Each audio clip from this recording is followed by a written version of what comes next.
Hello friends, welcome to குட்டி sweet kitchen. இன்றைக்கி நம்ம ஆடி மாதம் சிறப்பாக கூழ் எப்படி செய்யலான்றதை பார்க்கலாம். இப்போ நம்ம கேழ்வரகு 1 கிலோ வச்சுருக்கோம். இதை நம்ம ரைஸ் மில்லில் மாவு மில்லில் கொடுத்து அரைச்சிடலாம். இங்கே பார்த்திங்களா, இந்த மாதிரி அரைச்சிட்ட பிறகு இந்த மாதிரி இருக்கும். இப்போ இந்த மாவை நம்ம தண்ணி ஊற்றி கரைச்சி வச்சிடலாம். ஸோ முன்னாடி நாள் கூழ் ஆக்குற முன்னாடி நாள் அன்றைக்கே நீங்கள் இந்த மாதிரி தண்ணி ஊற்றி நல்லா கரைச்சி வச்சுக்கோங்க. அப்போ தான் மாவு புளிக்கும். ஒரு நைட் ஃபுல்லாக அப்படியே விட்டு மறுநாள் நம்ம கூழ் ஆக்கணும். இந்த மாதிரி ஒரு குண்டானில் மூணு குண்டான்றப்ப தண்ணி நம்ம ஊற்றி நல்லா கொதிக்க வைக்கலாம். இந்த மாதிரி நாங்கள் கூழ் பாத்திரத்தில் தண்ணி 3 குண்டான் அந்த அளவுக்கு தண்ணி ஊற்றி நாங்கள் கூழ் குண்டானில் தண்ணி கொதிக்க விடுறோம். இந்த மாதிரி ஒரு பிளேட் போட்டு க்ளோஸ் பண்ணி வச்சுருங்க. இப்போ எடுத்து பார்த்தா நல்லா தண்ணி இந்த மாதிரி சலன்னு கொதிச்சிருக்கணும்.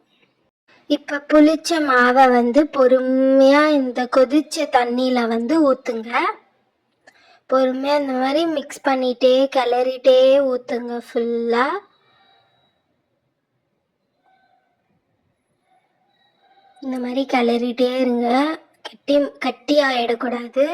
ஸோ நல்லா கிளறி லைட்டாக தண்ணி மிக்ஸ் பண்ணி ஊற்றிடுங்க.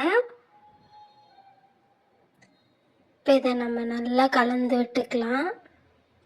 இந்த மாதிரி கலக்கிட்டே இருங்க. அடி பிடிக்காமல் நல்லா சுரண்டி நல்லா கலக்கி விட்டுட்டே இருங்க. இந்த கூழ் ஆக்கிறதே ஒரு 3-4 ப்ராசஸ்ங்க. அதாவது இப்போ நீங்கள் வெள்ளிக்கிழமை அன்னைக்கு கூழ் ஊற்றுறீங்கன்னா புதன்கிழமை அன்னைக்கே மாவு அரைச்சிட்டு அன்னைக்கு நைட்டே நீங்கள் கரைச்சி புளிக்க வச்சிடணும். அப்போ தான் மறுநாள் அன்னைக்கு இந்த மாதிரி நம்ம கூழ் ஆக்க முடியும்.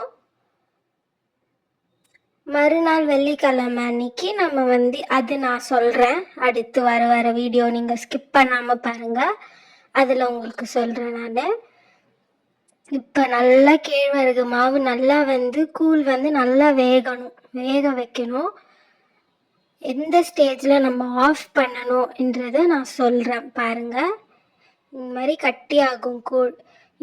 இந்த மாதிரி நல்லா கொப்பளிச்சிட்டு நல்லா பபிள்ஸ் விட்டுட்டு வர ஸ்டேஜில் தான் நம்ம ஆஃப் பண்ணணும். இப்போ பார்த்தீங்களா, நல்லா தெரியுது எப்படி நல்லா பபிளாக உப்பிட்டு வருது பாருங்கள். அந்த ஸ்டேஜில் ஆஃப் பண்ணிடுங்க. இப்போ மறுநாள் வெள்ளிக்கிழமை அன்னைக்கு ஓப்பன் பண்ணால் இந்த மாதிரி கூழ் இருக்கும் கட்டியாக. இப்போ நம்ம குருணை அரிசி ஒரு பெரிய படி எடுத்துக்கிறோம். அதை நல்லா வாஷ் பண்ணி ஒரு 20 to 30 minutes ஊற வச்சுருங்க தண்ணியில். ஏன்னா இதை தான் நம்ம அந்த கூழில் போட்டு மிக்ஸ் பண்ணுவோம். இப்போ நம்ம உப்பு தேவையான அளவு ½ an hour கழித்து இப்போ கழுவி எடுத்து வச்சாச்சு. உப்பு போட்டுக்கோங்க. இப்போ நம்ம தண்ணி ஊற்றிக்கலாம். இந்த மாதிரி பச்சரிசி குருணை அரிசி தான் நம்ம கூழில் போட்டு கலப்பாங்க. அதுதான் பெஸ்ட்டு. ஸோ இப்போ நம்ம தண்ணி விட்டு ஒலை வச்சாச்சு. இந்த மாதிரி கொதிக்கட்டும். பொங்கல் மாதிரி ஆகிற ஸ்டேஜில் நம்ம ஆஃப் பண்ணி இறக்கிடலாம். இந்த மாதிரி அப்பப்போ கலக்கி விட்டுக்கோங்க. அரிசி பதம் உங்களுக்கே தெரியும்ல, கொஞ்சம் வெந்துட்ட பிறகு ஆஃப் பண்ணிடுங்க.